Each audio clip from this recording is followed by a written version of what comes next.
بيان منظمة سارة لمناهضة العنف ضد المرأة من أجل اليوم العالمي لمناهضة العنف ضد المرأة 25 نوفمبر. نعلن عن حملتنا تحت شعار الاحتلال هو أكبر عنف على المرأة والطبيعة. يصادف اليوم العالمي لمناهضة العنف ضد المرأة وهو يوم نجدد التزامنا الجماعي بالقضاء على جميع أشكال العنف ضد النساء والفتيات في كل مكان. هذا ليس مجرد يوم للتذكير بل هو دعوة للعمل. إن العنف ضد المرأة والفتيات ظاهرة عالمية مدمرة تعرقل التنمية وتنتهك حقوق الإنسان الأساسية. يتخذ هذا العنف أشكالا متعددة من العنف الجسدي والجنسي إلى التحرش والتهديدات والعنف الاقتصادي والنفسي.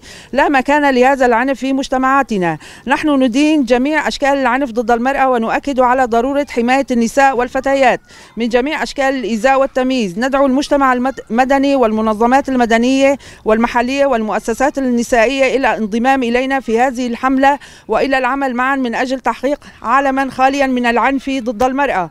يجب علينا جميعا أن نلعب دورا في مكافحة هذه العنف ضد المرأة لنعمل معا من أجل بناء عالما ومجتمعا أكثر عدلا وأمانا متساوي للجميع. فلنجعل من هذا اليوم نقطة تحول نحو مستقبل أفضل، حيث يتم اليوم الإعلان عن بدء حملة اليوم العالمي لمناهضة العنف ضد المرأة 25/11/2024 على مستوى مقاطعة عفرين وشهوة تحت شعار الاحتلال هو أكبر عنف على المرأة والطبيعة.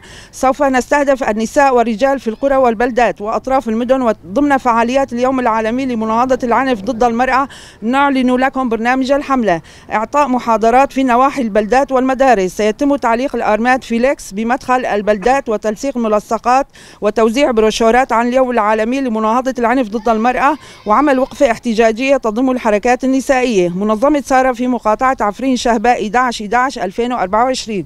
نو كشتني جنيرو. نو كشتني جنيرو. جن جيانا آزادي. جن جيانا آزادي.